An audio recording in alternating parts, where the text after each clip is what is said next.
ओम शांति। 21 फरवरी 2025 बाबा के महावाक्य।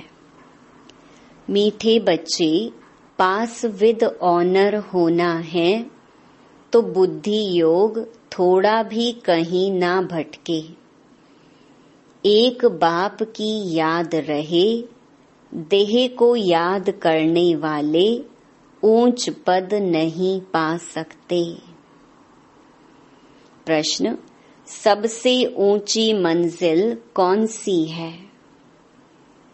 उत्तर: आत्मा जीते जी मरकर एक बाप की बने और कोई याद ना आए, देह अभिमान बिल्कुल छूट जाए, यही है ऊंची मंजिल। निरंतर देही अभिमानी अवस्था बन जाए, ये है बड़ी मंजिल। इसी से कर्मातीत अवस्था को प्राप्त करेंगे। गीत: तू प्यार का सागर है। ओम शांति। अब यह गीत भी रॉन्ग है। प्यार के बदले होना चाहिए ज्ञान का सागर। प्यार का कोई लोटा नहीं होता। लोटा गंगा जल आदि का होता है। तो ये है भक्ति मार्ग की महिमा। यह है रॉन्ग और वह है राइट। बाप पहले पहले तो ज्ञान का सागर है। बच्चों में थोड़ा भी ज्ञान है तो बहुत ऊंच पद प्राप्त करते हैं। बच्चे जानते हैं कि अब इस समय हम बरोबर चैतन्य दिलवाड़ा मंदिर के भांति हैं। वह है जड़ दिलवाड़ा मंदिर और यह है चैतन्य दिलवाड़ा। यह भी वंडर है ना। जहाँ जड़ यादगार है वहाँ तुम चैतन्य आकर बैठे हो। परंतु मनुष्य कुछ समझते थोड़े ही हैं। आगे चलकर समझेंगे कि बरोबर यह गॉड फादरली यूनिवर्सिटी है। यहाँ भगवान पढ़ाते हैं। इससे बड़ी यूनिवर्सिटी और कोई हो ना सके। और यह भी समझेंगे कि यह तो बरोबर चैतन्य दिलवाड़ा मंदिर है। यह दिलवाड़ा मंदिर तुम्हारा एक्यूरेट यादगार है। ऊपर छत में सूर्यवंशी चंद्रवंशी हैं। नीचे आदि देव आदि देवी और बच्चे बैठे हैं। इनका नाम है ब्रह्मा। फिर सरस्वती है ब्रह्मा की बेटी। प्रजापिता ब्रह्मा है तो जरूर गोप गोपियां भी होंगे ना। वह है जड़ चित्र। जो पास्ट होकर गए हैं उन्हों के फिर चित्र बने हुए हैं। कोई मरता है तो झट उनका चित्र बना देते हैं। उनकी पोजीशन बायोग्राफी का तो पता है नहीं। ऑक्यूपेशन नहीं लिखें तो वह चित्र कोई काम का ना रहा। मालूम पड़ता है फलाने ने यह कर्तव्य किया है। अब यह जो देवताओं के मंदिर हैं उन्हों के ऑक्यूपेशन बायोग्राफी का किसको पता नहीं है। ऊंच ते ऊंच शिव बाबा को कोई भी नहीं जानते हैं। इस समय तुम बच्चे सबकी बायोग्राफी को जानते हो। मुख्य कौन कौन होकर गए हैं जिन्हों को पूजते हैं। ऊंच ते ऊंच है भगवान। शिवरात्रि भी मनाते हैं तो जरूर उनका अवतरण हुआ है। परंतु कब हुआ, उसने क्या आकर किया, यह किसको भी पता नहीं है। शिव के साथ है ही ब्रह्मा। आदि देव और आदि देवी कौन है? उन्हों को इतनी भुजाएं क्यों दी हैं? क्योंकि वृद्धि तो होती है ना। प्रजापिता ब्रह्मा से कितनी वृद्धि होती है। ब्रह्मा के लिए ही कहते हैं 100 भुजाएं 1000 भुजाओं वाला। विष्णु वह शंकर के लिए इतनी भुजाएं नहीं कहेंगे। ब्रह्मा के लिए क्यों कहते हैं? ये प्रजापिता ब्रह्मा की ही सारी वंशावली है ना। यह कोई बाहों की बात नहीं है। वह भल कहते हैं 1000 भुजाओं वाला ब्रह्मा, परंतु अर्थ थोड़े ही समझते हैं। अब तुम प्रैक्टिकल में देखो ब्रह्मा की कितनी भुजाएं हैं। ये है बेहद की भुजाएं। प्रजापिता ब्रह्मा को तो सब मानते हैं, परंतु ऑक्यूपेशन को नहीं जानते। आत्मा की तो बाहें नहीं होती, बाहें शरीर की होती हैं। इतने करोड़ ब्रदर्स हैं तो उन्हों की भुजाएं कितनी हुई। परंतु पहले जब कोई पूरी रीति ज्ञान को समझ जाए, तब बाद में यह बातें सुनानी है। पहली मुख्य बात है एक। बाप कहते हैं मुझे याद करो और वर्षे को याद करो। फिर ज्ञान का सागर भी गाया हुआ है। कितनी अथाह पॉइंट्स सुनाते हैं। इतनी सब पॉइंट्स तो याद रह न सके। तंत माना सार बुद्धि में रह जाता है। पिछाड़ी में तंत हो जाता है मन मना भव। ज्ञान का सागर श्री कृष्ण को नहीं कहेंगे, वह है रचना। रचता एक ही बाप है। बाप ही सबको वर्षा देंगे, घर ले जाएंगे। बाप का तथा आत्माओं का घर है ही साइलेंस होम। विष्णुपुरी को बाप का घर नहीं कहेंगे। घर है मूल वतन, जहाँ आत्माएं रहती हैं। ये सब बातें सेंसिबल बच्चे ही धारण कर सकते हैं। इतना सारा ज्ञान कोई की बुद्धि में याद रह न सके। न इतने कागज लिख सकते हैं। यह मुरलियां भी सबकी सब इकट्ठी करते जाएं तो इस सारे हॉल से भी जास्ती हो जाएं। उस पढ़ाई में भी कितने ढेर किताब होते हैं। इम्तिहान पास कर लिया, फिर तंत बुद्धि में बैठ जाता है। बैरिस्ट्री का इम्तिहान पास कर लिया, एक जन्म लिए अल्पकाल सुख मिल जाता है। वह है विनाशी कमाई। तुमको तो यह बाप अविनाशी कमाई कराते हैं भविष्य के लिए। बाकी जो भी गुरु गोसाई आदि हैं, वह सब विनाशी कमाई कराते हैं। विनाश के नजदीक आते जाते हैं, कमाई कम होती जाती है।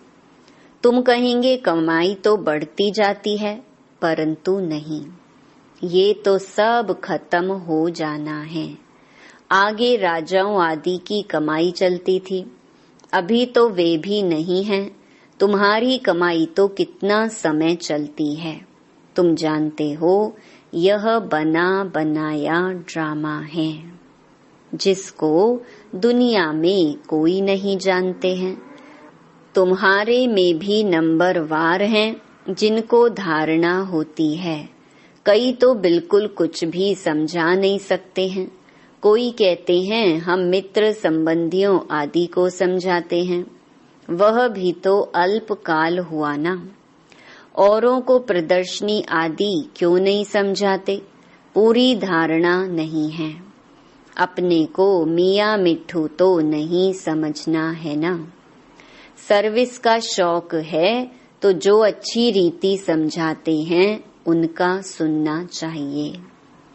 बाप ऊंच पद प्राप्त कराने आए हैं तो पुरुषार्थ करना चाहिए ना। परंतु तकदीर में नहीं है तो श्रीमत भी नहीं मानते, फिर पद भ्रष्ट हो जाता है। ड्रामा प्लान अनुसार राजधानी स्थापन हो रही है, उसमें तो सब प्रकार के चाहिए ना। बच्चे समझ सकते हैं, कोई अच्छी प्रजा बनने वाले हैं, कोई कम। बाप कहते हैं हम तुमको राजयोग सिखलाने आया हूँ। दिलवाड़ा मंदिर में राजाओं के चित्र है ना, जो पूज्य बनते हैं वही फिर पुजारी बनते हैं। राजा रानी का मर्तबा तो ऊंच है ना, फिर वाम मार्ग में आते हैं तब भी राजाई अथवा बड़े बड़े साहूकार तो हैं। जगन्नाथ के मंदिर में सबको ताज दिखाया है, प्रजा को तो ताज नहीं होगा। ताज वाले राजाएं भी विकार में दिखाते हैं। सुख संपत्ति तो उन्हों को बहुत होगी, संपत्ति कम जास्ती तो होती है। हीरे के महल और चांदी के महलों में फर्क तो होता है। तो बाप बच्चों को कहेंगे अच्छा पुरुषार्थ कर ऊंच पद पाओ। राजाओं को सुख जास्ती होता है, वहाँ सब सुखी होते हैं। जैसे यहाँ सबको दुख है, बीमारी आदि तो सबको होती ही है, वहाँ सुख ही सुख है, फिर भी मर्तबे तो नंबरवार हैं। बाप सदैव कहते हैं पुरुषार्थ करते रहो, सुस्त मत बनो। पुरुषार्थ से समझा जाता है ड्रामा अनुसार इनकी सदगति इस प्रकार इतनी ही होती है। अपनी सदगति के लिए श्रीमत पर चलना है। टीचर की मत पर स्टूडेंट ना चले तो कोई काम के नहीं। नंबरवार पुरुषार्थ अनुसार तो सब हैं। अगर कोई कहते हैं कि हम यह नहीं कर सकेंगे तो बाकी क्या सीखेंगे। सीख कर होशियार होना चाहिए। जो कोई भी कहे यह समझाते तो बहुत अच्छा है, परंतु आत्मा जीते जी मरकर एक बाप की बने और कोई याद ना आए, देह अभिमान छूट जाए, ये है ऊंची मंजिल। सब कुछ भूलना है, पूरी देही अभिमानी अवस्था बन जाए, ये बड़ी मंजिल है। वहाँ आत्माएं हैं ही अशरीरी, फिर यहाँ आकर देह धारण करती हैं। अब फिर यहाँ इस देह में होते हुए अपने को अशरीरी समझना है। यह मेहनत बड़ी भारी है। अपने को आत्मा समझ कर्मातीत अवस्था में रहना है। सर्प को भी अक्ल है ना, पुरानी खाल छोड़ देते हैं, तो तुमको देह अभिमान से कितना निकलना है। मूल वतन में तो तुम हो ही देही अभिमानी, यहाँ देह में होते अपने को आत्मा समझना है। देह अभिमान टूट जाना चाहिए। कितना भारी इम्तिहान है। भगवान को खुद आकर पढ़ाना पड़ता है। ऐसे और कोई कह न सके कि देह के सब संबंध छोड़ मेरा बनो। अपने को निराकार आत्मा समझो, कोई भी चीज का भान ना रहे। माया एक दो की देह में बहुत फंसाती है, इसीलिए बाबा कहते हैं इस साकार को भी याद नहीं करना है। बाबा कहते तुमको तो अपनी देह को भी भूलना है, एक बाप को याद करना है, इसमें मेहनत बहुत है। माया अच्छे अच्छे बच्चों को भी नाम रूप में लटका देती है। यह आदत बड़ी खराब है। शरीर को याद करना यह तो भूतों की याद हो गई। हम कहते हैं एक शिव बाबा को याद करो, तुम फिर 5 भूतों को याद करते रहते हो। देह से बिल्कुल लगाव नहीं होना चाहिए। ब्राह्मणी से भी सीखना है, ना कि उनके नाम रूप में लटकना है। देही अभिमानी बनने में ही मेहनत है।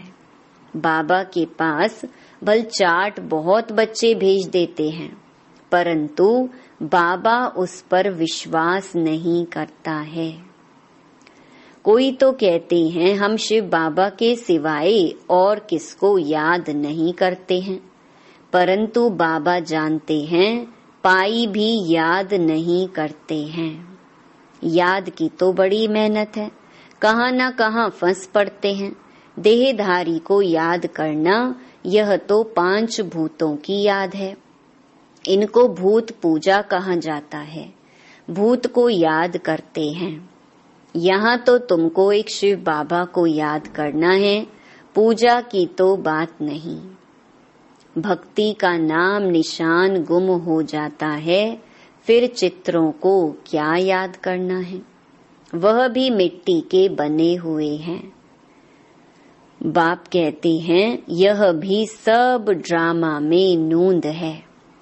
अब फिर तुमको पुजारी से पूज्य बनाता हूँ। कोई भी शरीर को याद नहीं करना है सिवाय एक बाप के। आत्मा जब पावन बन जाएगी तो फिर शरीर भी पावन मिलेगा। अभी तो यह शरीर पावन नहीं है। पहले आत्मा जब सतो प्रधान से सतो रजो तमो में आती है तो शरीर भी उस अनुसार मिलता है। अभी तुम्हारी आत्मा पावन बनती जाएगी, लेकिन शरीर अभी पावन नहीं होगा। यह समझने की बातें हैं। यह पॉइंट्स भी उनकी बुद्धि में बैठेंगी जो अच्छी रीति समझकर समझाते रहते हैं। सतो प्रधान आत्मा को बनना है। बाप को याद करने की ही बड़ी मेहनत है। कईयों को तो जरा भी याद नहीं रहती है। पास विद ऑनर बनने के लिए बुद्धि योग थोड़ा भी कहीं ना भटके। एक बाप की ही याद रहे। परंतु बच्चों का बुद्धि योग भटकता रहता है। जितना बहुतों को आप समान बनाएंगे उतना ही पद मिलेगा। देह को याद करने वाले कभी ऊंच पद पा न सके। यहाँ तो पास विद ऑनर होना है। मेहनत बिगर यह पद कैसे मिलेगा। देह को याद करने वाले कोई पुरुषार्थ नहीं कर सकते। बाप कहते हैं पुरुषार्थ करने वाले को फॉलो करो। यह भी पुरुषार्थी है ना। यह बड़ा विचित्र ज्ञान है। दुनिया में किसको भी पता नहीं है, किसकी भी बुद्धि में नहीं बैठेगा कि आत्मा की चेंज कैसे होती है। यह सारी गुप्त मेहनत है। बाबा भी गुप्त है। तुम राजाई कैसे प्राप्त करते हो, लड़ाई झगड़ा कुछ भी नहीं है। ज्ञान और योग की ही बात है। हम कोई से लड़ते नहीं हैं। यह तो आत्मा को पवित्र बनाने के लिए मेहनत करनी है। आत्मा जैसे जैसे पतित बनती जाती है तो शरीर भी पतित लेती है। फिर आत्मा को पावन बनकर जाना है, बहुत मेहनत है। बाबा समझ सकते हैं कौन कौन पुरुषार्थ करते हैं। यह है शिव बाबा का भंडारा। शिव बाबा के भंडारे में तुम सर्विस करते हो। सर्विस नहीं करेंगे तो पाई पैसे का पद जाकर पाएंगे। बाप के पास सर्विस के लिए आए और सर्विस नहीं की तो क्या पद मिलेगा। यह राजधानी स्थापन हो रही है। इसमें नौकर चाकर आदि सब बनेंगे ना। अभी तुम रावण पर जीत पाते हो, बाकी और कोई लड़ाई नहीं है। यह समझाया जाता है कितनी गुप्त बात है। योग बल से विश्व की बादशाही तुम लेते हो।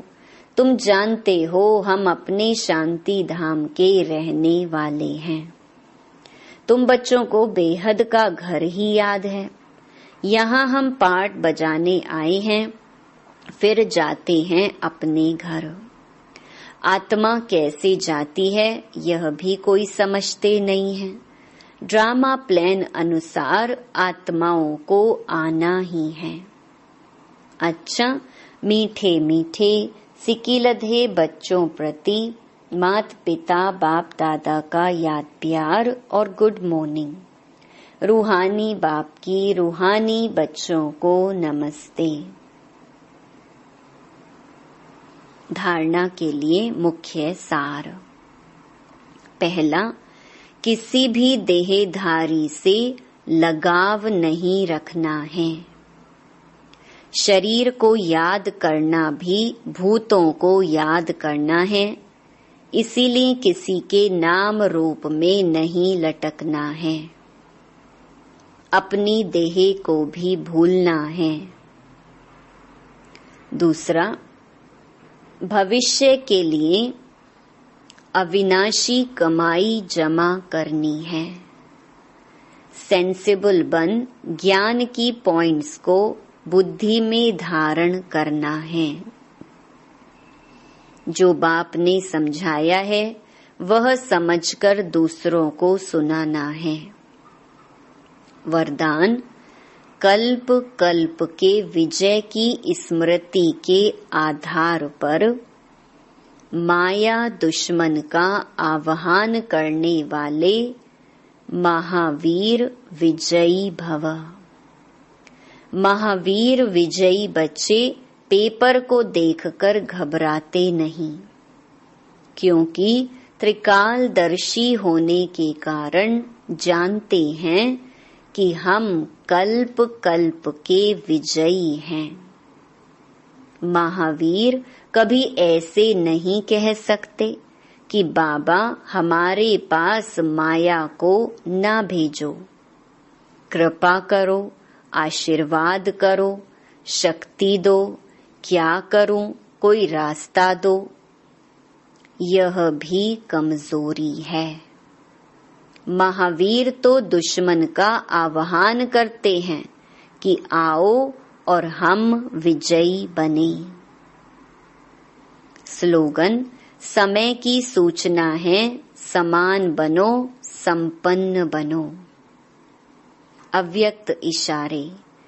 कोई भी सिद्धि के लिए एक तो एकांत, दूसरी एकाग्रता, दोनों की विधि द्वारा सिद्धि को पाते हैं। जैसे आपके यादगार चित्रों द्वारा सिद्धि प्राप्त करने वालों की विशेष 2 बातों की विधि अपनाते हैं, एकांतवासी और एकाग्रता। यही विधि आप भी साकार में अपनाओ। एकाग्रता कम होने के कारण ही दृढ़ निश्चय की कमी होती है। एकांतवासी कम होने के कारण ही साधारण संकल्प बीज को कमजोर बना देते हैं। इसीलिए इस विधि द्वारा सिद्धि स्वरूप बनो। अच्छा, ओम शांति।